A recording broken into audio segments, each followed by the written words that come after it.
मित्रों प्रणाम। आज का हमारा विषय है भगवान बुद्ध का संदेश दुखों से मुक्ति। कृपया चैनल को सब्सक्राइब कर लें।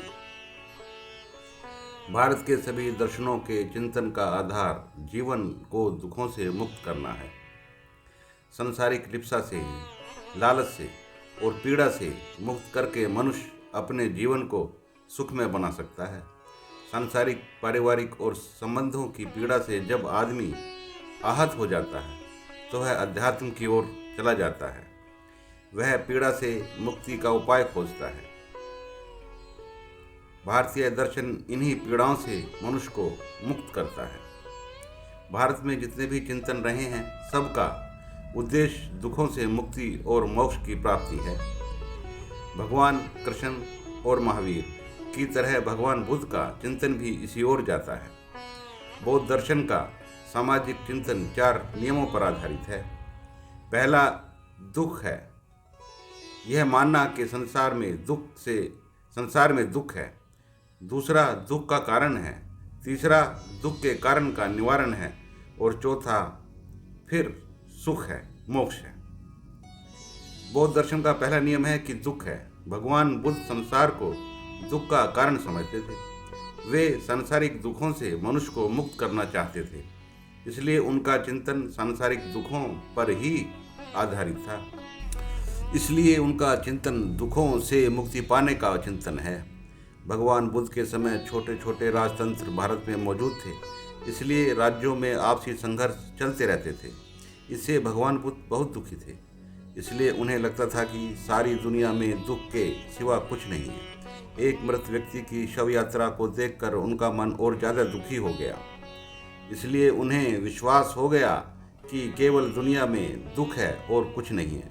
उन्होंने राज और महल व अपने परिवार का त्याग कर दिया और दुखों से मुक्ति की तलाश में जंगल में चले गए। भगवान बुद्ध संसार को क्षणभंगुर समझते थे, यानी मोमेंट्री। इसलिए संसार की प्रकृति ही उनकी दृष्टि में दुख देने वाली थी, क्योंकि वह हर क्षण बदलती रहती है। इसलिए वह उस चक्र से मुक्त होना चाहते थे। दूसरा, उन्होंने कहा कि दुख का कारण है। यह एक आशावादी सोच थी। दुख है तो उसका कारण भी है। यह यूनिवर्स भी कॉज एंड इफेक्ट के सिद्धांत पर कार्य करता है। एक क्रिया दूसरी क्रिया को प्रभावित करती है और एक क्रिया दूसरी क्रिया का कारण होती है। इस प्रकार यूनिवर्स भी चलता है और जीवन भी चलता है। जीवन भी एक प्रकार से क्रियाओं का क्रम है। एक क्रिया दूसरी क्रिया का कारण बनती है।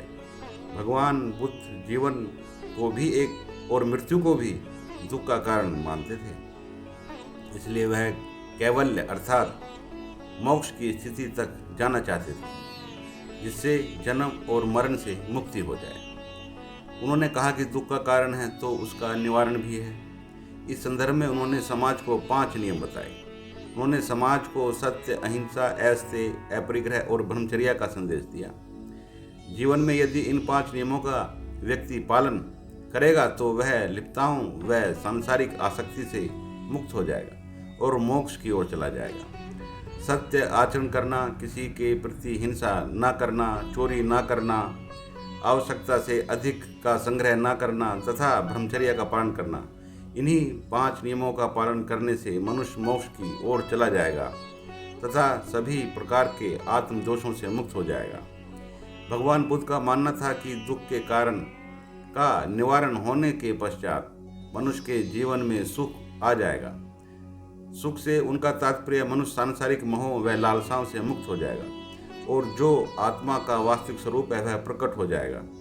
इस स्थिति को उन्होंने कैवल्य कहा है, अर्थात मोक्ष की अवस्था। इस स्थिति में आने के पश्चात उनका मानना था कि मनुष्य जीवन और मरण के चक्र से मुक्त हो जाएगा तथा आनंद में स्थिर हो जाएगा। भगवान बुद्ध के सारे चिंतन का सारांश दुखों से मुक्ति और मोक्ष की प्राप्ति है। दुख से, जीवन की कठोरताओं से और मृत्यु से मुक्त होना ही उनका उद्देश्य था। धन्यवाद।